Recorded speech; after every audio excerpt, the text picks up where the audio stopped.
Mira kambipigana mamutasa. Yesu ndichokwadi. Ndikanyepana chabatwa nemoto. Ndikanyepana chabatwa nemoto. Marari mbatsiro.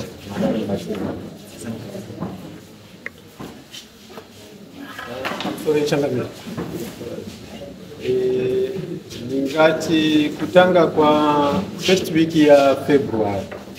Kuri kwa 6. Walikuya baka wewe mgara. Ona mira mrungire. Walikuwa Kimo nambuye.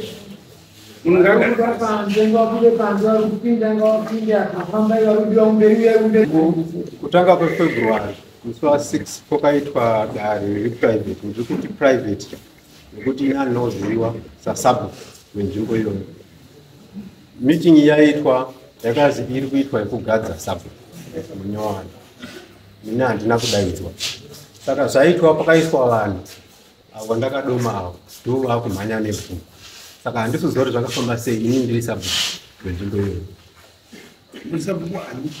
Sabu Ngiraya Semunhu village. Semunhu village. Sabu Ngiraya. What 1814?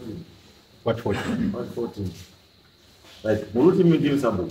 Yes. Asikaenda kugadzwa musabu. Akanogadzwa musabu. Imi musikazivi. Ini ndisikazivi. Akagadzwa ndiani? Ina handina padare. Panonga vari padare pacho ivo pamwe imi pamazira makaita obviously muzotaura kuti pakagadzwa sabu. Makatiudziwa kuti paningi agadza sabu kuti ndini agadzwa nani.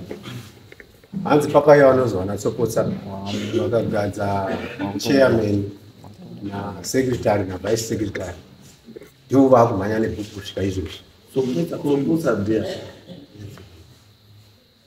Tsopotsa ndiye dzemunhu zvakare. Ari ani kubhuku.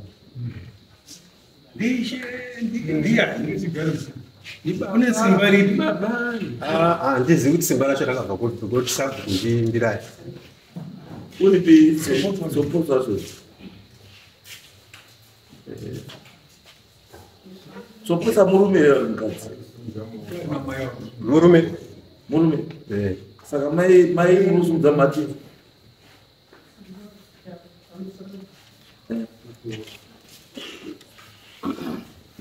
Ndime here makagadza. Akagadza ndime. Handitiri ndiye kadzi yangu patolume tsopotsa. Ndiye wanziri kuda iye. Zita rangu ndi Erika Tsopotsa. Iye ndiye watikuda. Haasi kunzwa mushe. Haasi kunzwa mushe, alright. Simba rekuti agadzisa bhuku rakona.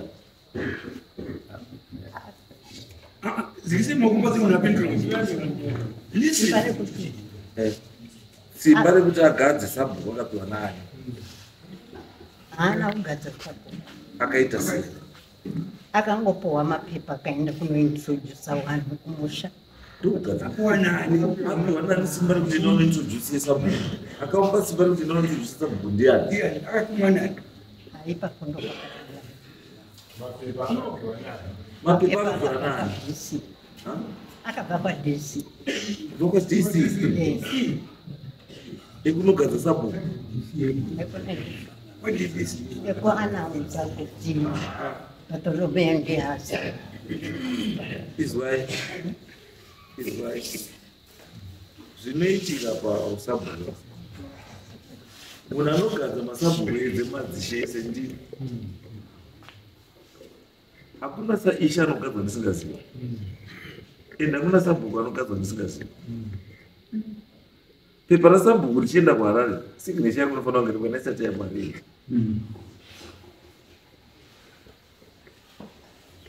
Saka zvinokwanisa zvakaitika kana muri kuti uyu anga ari acting sabhuku. Ndobva kwachuzwa nemhuri umwe sabhuku. Mapepa ake ndobva aenda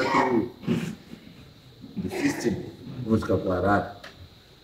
Pakadzoka mapepa ake kuti mapepa adini aaprovwa kuti ndiye akuita sabhuku. Procedure inotika kana adzoka ishe wenzvimbo iyoyo ndiani? Ndimedzani. Mapepa anoenda kuna medzani. Medzani wechiunganidzai mhuri kuti mhuri mapepa emunhu wenyu amakaita sei?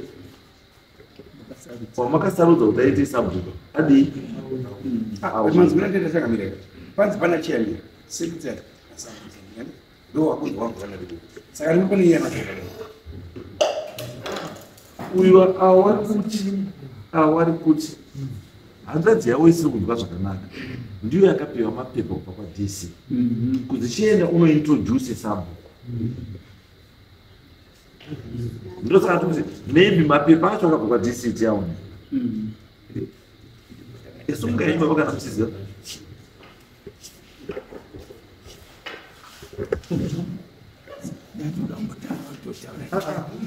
ndinokoda mapepa akabva kwadc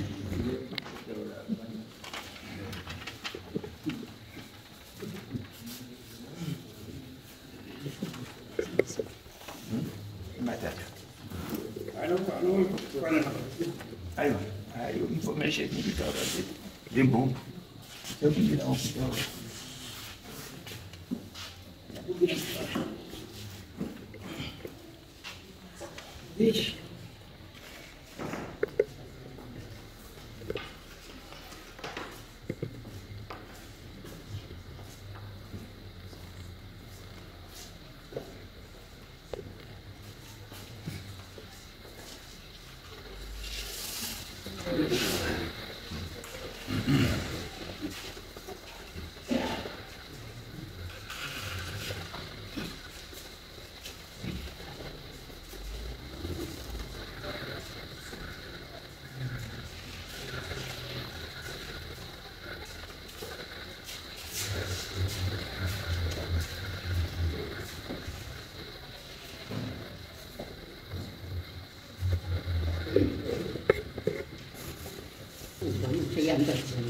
Yes, right. According to these letters, Sambadzikana, ndo process exactly ndandichitaura kuti zvakaitika ndezvekuti kana uyu anga ari acting and panoitwa process yekutsvaga substantive village head panouya mapepa aya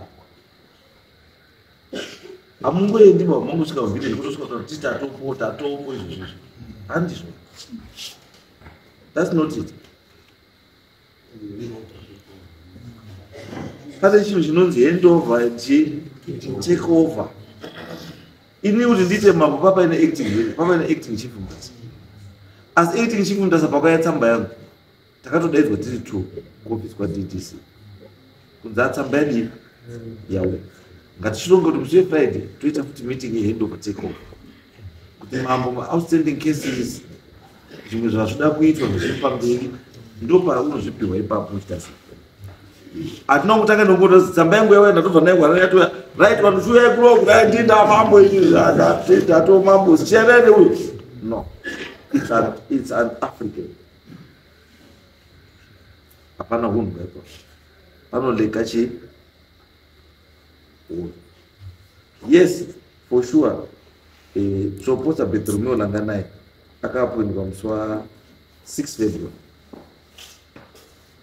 2025.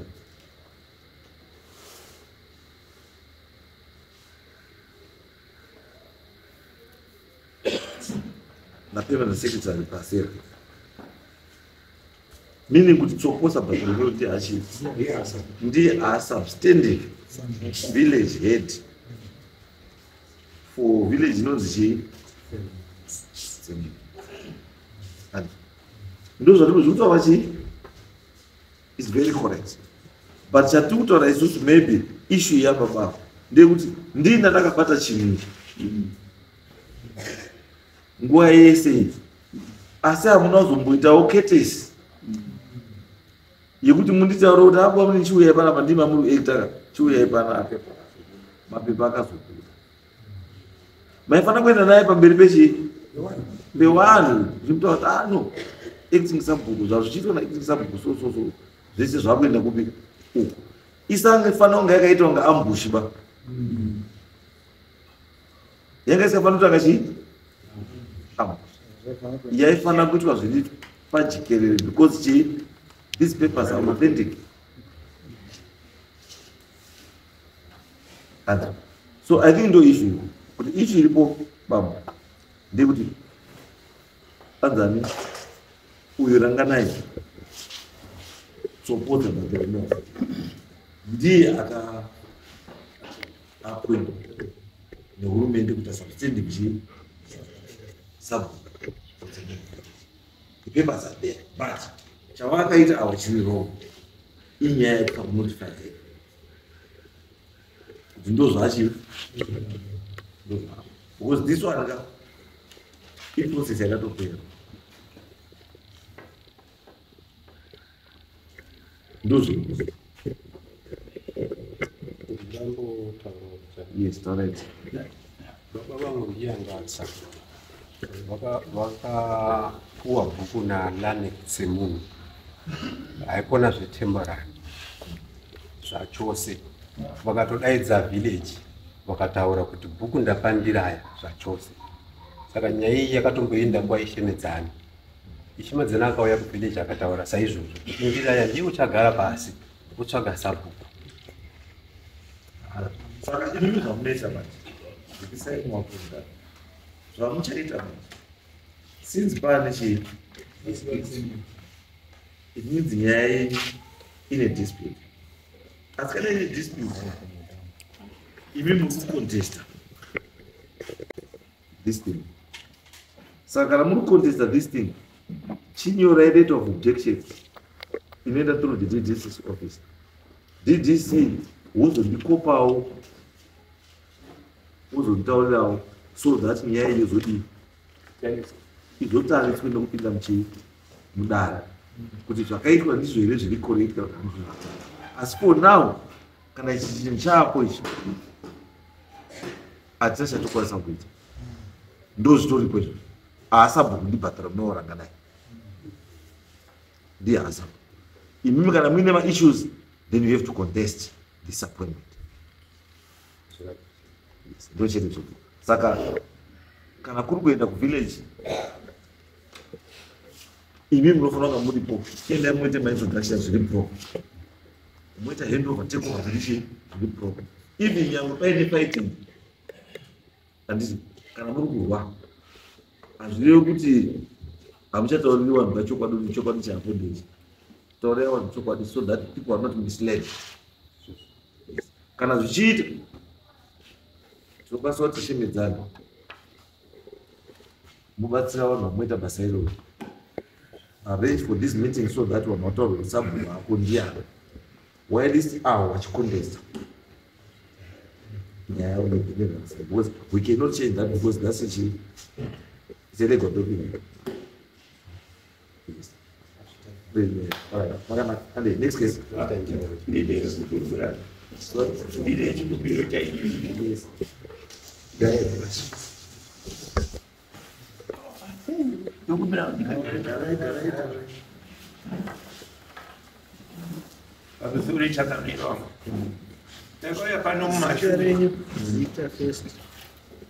Wellington Mpunya Tobias.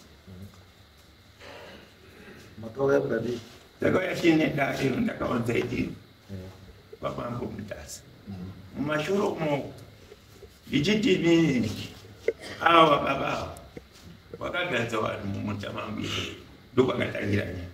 Iko inye Zvatosiyana. ayo Imimi chiuya ine minda iri separate. yeminda yakapera. Ndandoti ndikatsanangura ndinonzwisisika. Issue yapinda nhasi handi maripota ndi maripota ndingaripoterwa nyaya yosaka ndati handi imi maripota ba nyaya yeripotwa yaita sei if you have got another issue report the issue and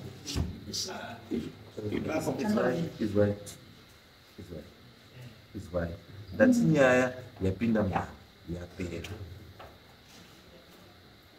Kana muine mamwe other issues not up don't mix kana dzadzimina that's something else adzineendezeo something kana yale dispute todhira nele dispute asi yauya muno munhu asindechi ndiye usabvuka ndobade nyaya choti awa dinyaya minda Kutenga mingi yakagarisa. Saka utsaka nyaya kwandiri. Urambe checkstay na nyaya wanokagarisa muno. Wachibhadhaisa munhu. Ndimi bhatiri meweru. Bezina nyatobondaizwa pakezi. Ndimi here bhatiri me vakagadzwa sabhuku. Ini ndiri kupfunya akapiwa nyaya kuti hanzvadzi yake yabhatiri me yakaitoti nani chisunga imende but inyaya dzedza dzadzosabhukuedza bhatiri me chisunga imende Changamire ngani chikumbiro ndikudaita kutaura zvosabhuku. Handikumbiro 2 minutes. Pamusoro wechangamire nemakorokota enyu. Inini ndakaitawo tsvagurudzo. Zita rangu ndiri Maindiraya, ndini mukadzi. nyaya dzemabhuku idzi imimi hamuiti tsvagurudzo yekwandiraya muita tsvagurudzo yekwandiraya muri hani muri tete itai tsvagurudzo yekumusha kwenyu izvi zvevarume zvisiyanai nazvo vandiraya ngawaite tsvagurudzo dzavo wafa kuite tsvagurudzo kukoti iwobvaona.